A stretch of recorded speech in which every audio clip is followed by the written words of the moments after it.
Artinya orang ini kelompok yang tidak punya pendirian, kelompok yang hanya geruda-geruduk, kelompok yang tidak terpimpin dan tidak terpelajar, tidak pernah mengalami suatu pendidikan yang baik. Assalamualaikum warahmatullahi wabarakatuh guys. Kita dengarkan sambutan langsung dari Rois Am PBNU. Dan Anda harus tahu, tidak ada satupun geng begal nasab Imaduddin Usman diundang. Apalagi disebut namanya. Begal nasab perusak NKRI. No way. Kita dengarkan langsung sambutan. Sebagaimana Qori membacakan surat Hud ayat 120 antara lain, wa kullan naqussu 'alaika min amba'ir rusul ma nusabbitu bi fuadak.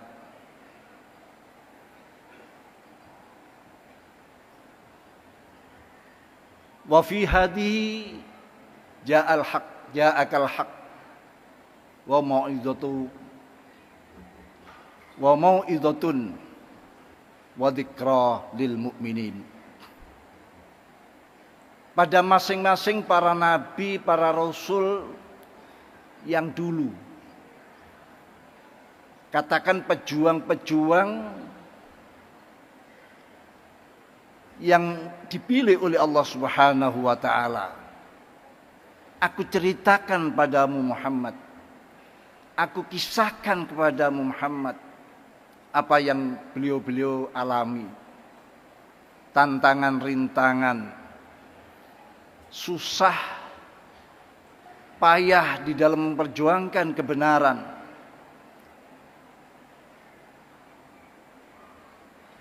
Diancam, dituduh yang tidak layak bagi martabat para anbiya dan rasul itu. Aku ceritakan semuanya kepadamu. Linutsabbita bi fuadak, agar kisah-kisah itu, cerita-cerita itu memantapkan hatimu Muhammad, bahwa perjuanganmu manakala mendapatkan hal-hal rintangan, cercaan, hinaan, tudingan, tuduhan, kamu akan tabah, kuat, sabar, melanjutkan perjuangan. Karena hal ini telah dialami oleh para nabi-nabi dan rasul-rasul sebelum kau. Begitu juga hari ini kita sedang memperingati hari lahir Nahdlatul Ulama. Kita ceritakan bagaimana perjuangan para muassis dulu. Di saat-saat situasi dan zaman yang masih minim dengan segala sarana prasarananya. Tapi lahirlah Nahdlatul Ulama. Dan sekarang menjadi organisasi yang besar, bahkan terbesar, bukan hanya di Indonesia tapi di dunia.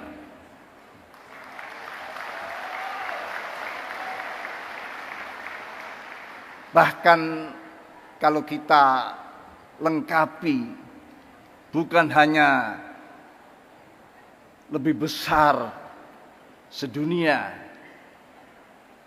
tapi juga akhiratnya. Karena anggota-anggota Nahdlatul Ulama yang sudah meninggal lebih dulu, belum ada aturan kalau mereka dipecat daripada keanggotaannya. Kalau itu dihitung sekali, jelas terbesar dunia dan akhirat. Dan itu dimiliki oleh Indonesia. Dan itu adalah rakyat Bapak Prabowo.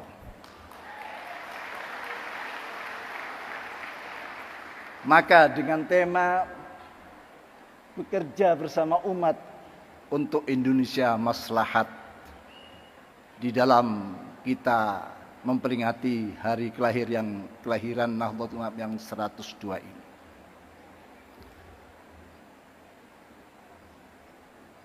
Oleh karena itu, semoga perjuangan bersama Bapak Presiden yang selalu memikirkan rakyat kecil, rakyat miskin, kemiskinan yang sangat sekali. Nahdlatul Ulama bekerja dengan tulus.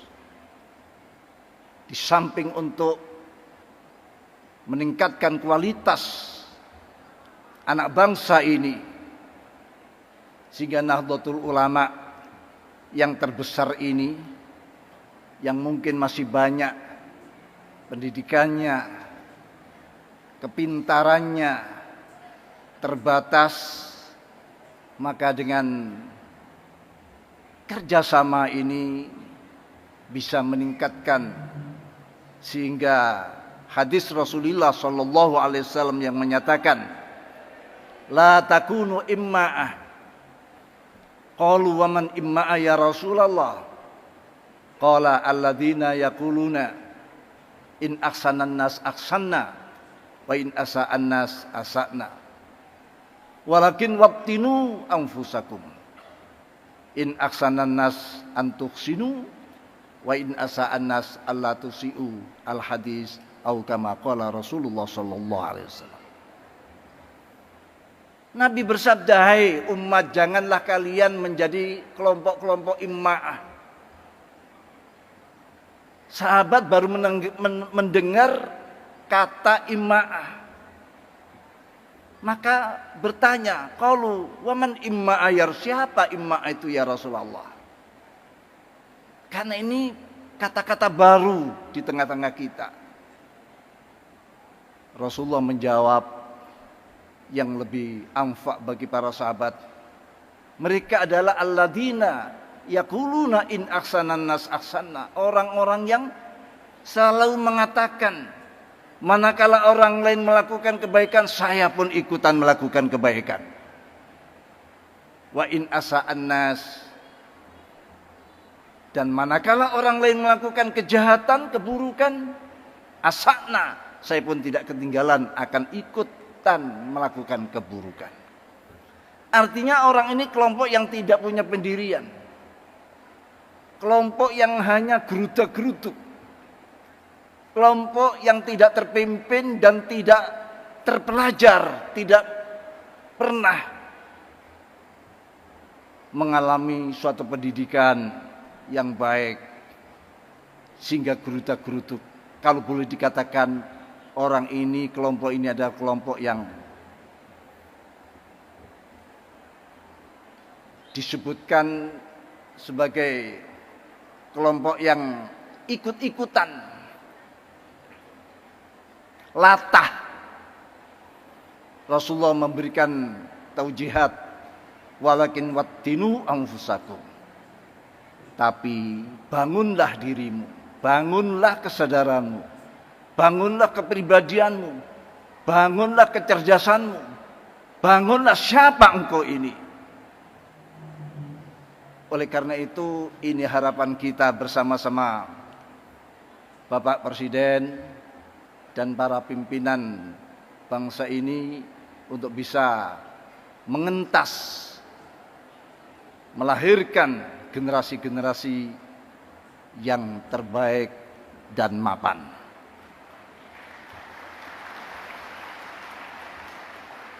Imam Ahmad bin Hanbal pernah menyatakan, kalau saya punya doa yang mustajab, kalau saya punya doa yang mujarab, cespleng, maka doa itu akan aku doakan pada pimpinan, kepada presiden dan wakil presiden. Karena kalau doa ini mustajab, presidennya menjadi baik, wakil presiden baik, maka yang merasakan semuanya itu adalah umat dan rakyat anak bangsa ini. Memang riwayat ini ada yang mengatakan itu adalah dawuhnya Syekh Fudail bin Iyad. Tapi viral sekali disebutkan, itulah dawuhnya Imam Ahmad bin Hanbal. Semoga semua ini menjadi keberkahan bagi kita semuanya. Kurang lebihnya mohon maaf. Selamat untuk berhala, selamat untuk bermunas dan berkombes. Semoga melahirkan aturan tatanan yang maslahat untuk seluruh umat dan anak bangsa ini.